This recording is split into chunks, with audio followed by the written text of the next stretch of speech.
everybody, Chef Lachelle here, back in the Good Acre Kitchen to bring you another farm to school culinary training inspired recipe. This month's recipe is actually inspired by our roasted red pepper salsa, which is a really delicious salsa. What we're doing is a roasted medley of peppers. So we're gonna go ahead and get our recipe going. The first thing we're gonna have to do is process our peppers.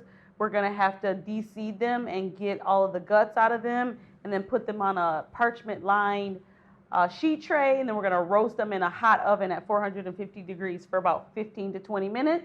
I like to make my salsas in the food processor just because it simplifies everything and makes it super easy, and it gives a nice smooth consistency to the salsa. So you'll see that process, but the first thing I'm gonna do is just go ahead and start processing my peppers. A lot of different people have their own technique for how they process peppers.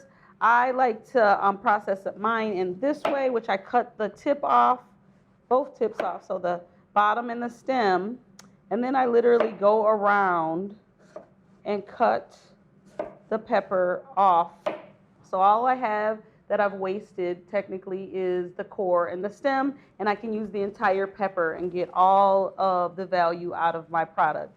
So a lot of times, chefs, we kind of do things in a very systematic way, and mine is to get all my first cuts done so that when I go through on my cutting board, I'm not fatiguing myself on going back and forth between different cuts. So I cut this one cut, which is just to slice the tops and the bottoms off first, and then I'll go back through and process everything.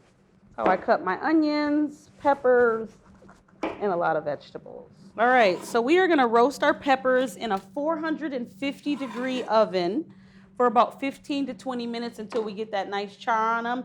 And while those are roasting, we're gonna process everything else to go right into our salsa. Again, we're gonna use the food processor just to get it zipped right up. So the other ingredients that we have for the salsa is jalapenos to add some spice because we use bell peppers, which are usually more sweet. We've got garlic. I got already peeled garlic, which you can find in the grocery store, but you're free to peel your own if you want to do that labor of love. And then I've got some limes, a red onion, cilantro, salt and pepper, also a little olive oil. The olive oil helps with a nice mouthfeel. And just makes it smoother and silkier. So I think what I'm gonna do first is go ahead and process the jalapenos.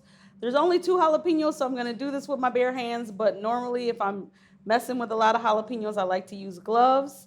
The way I do my jalapenos is I cut the stems off, especially for a salsa. And again, because we're doing this in the food processor, we don't need to do any small dicing or anything like that. We're just gonna cut things into big chunks, kind of the size that we did with the peppers, and then blend them all together or pulse them together in the food processor. So I've cut my jalapenos in half. I'm going to actually cut the seeds out of these. I'm actually going to save the seeds though, because sometimes jalapenos, they vary in the spice level, and so I'll save some of the seeds, and if I don't think that the salsa is spicy enough, at the end, I'll blend in a few more seeds to get the spice level that I want. When making this for a lot of people, you don't want to make it too spicy, so it's best to start with no seeds. The seeds is where most of the capsaicin is. That's the spice level. All right, so we got our jalapenos. Our garlic is already in chunks, and then we're also going to cut our onion into bigger chunks. But yes, those seeds are spicy, and I need to wash my hands before I touch anything, including my eyes or face or anything like that. If you've ever touched a jalapeno seed and then touched your eyes, it's not something you want to do more than once. All right, so to cut my onion, I went ahead and cut the ends off. I'm gonna go ahead and cut it in half. And with the onions, we're again only gonna chop them into big chunks. So I cut them in half, and I'm gonna quarter each of the halves. And then the last thing we're gonna do is just with the cilantro. If I can do this without crying now. Oh my goodness, onions. All right, so with cilantro, I literally am just gonna cut the stems off, and I'm literally gonna add that in gradually And salsa usually is made with tomatoes. You can switch out the tomatoes for anything. Right now we're doing green peppers. I've done fruit. A lot of people do fruit, whether it's pineapple, mango. I've done pomegranate before. I've done zucchini before. So just switching out the tomato in a salsa. But the basic ingredients in salsa, besides the main event, which is the tomatoes, but in this case, the roasted peppers, we've got the onions, the garlic, jalapeno, cilantro, and lime, salt and pepper. That's going to be your basic salsa ingredients. I'm adding olive oil into this recipe as well because the peppers aren't as juicy as tomatoes, so the oil helps to lubricate and add a nice mouthfeel to the recipe. So we've got everything processed. We got a few more minutes to wait on our peppers, and when those are done, we're gonna go ahead and move to the next step in our recipe. All right, my pan's still a little warm, but I let the peppers cool and combine them all onto one pan. As you can see, the peppers are nice and charred. So we're gonna go ahead and assemble our salsa. And like I said, I put them in big chunks, so that reduces how much chopping I need to do. And then I'm gonna put a little bit of all of our ingredients in here. So a little onion, a little jalapeno, a little garlic, a couple cloves of that, a little of our cilantro. We're gonna juice a lime into there, one whole lime.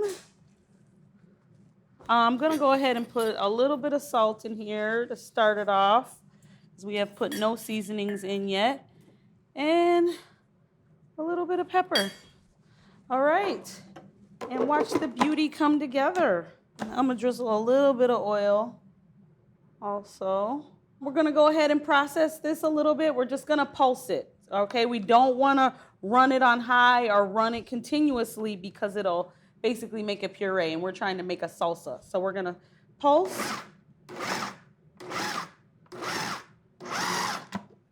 All right, it's looking good right there. You got all the different colors coming through. Smells amazing with the roasted peppers and all the other ingredients together. And so I'm gonna go ahead and process all of my ingredients in batches and then get them into this bowl. And then I will season the finished product all together with salt and pepper so we can get one flavor for the whole dish. I may end up adding more lime also and maybe more oil. So I'm gonna go ahead and keep moving on processing the salsa. All right, that is the final batch there. Spatula, clean this last little bit out. As you can see, I kept it pretty chunky. You can go finer if you want and keep pulsing. You could do a puree if you wanted to. I'm sure that would be just as delicious. I like it to be a little chunkier. All right, so now I just want to kind of mix it up so that all the flavors melt together. And the colors are looking wonderful. A lot of the yellow and orange peppers coming through. If you want more red or green, you could do that. Now, they say the best way to taste salsa is with a chip. Just tasting it with a spoon isn't the same. So we're gonna taste it with a chip, see where the flavors are at.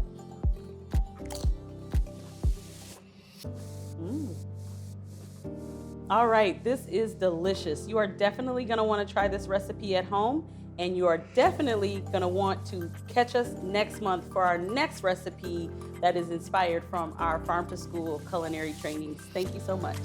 See you next time.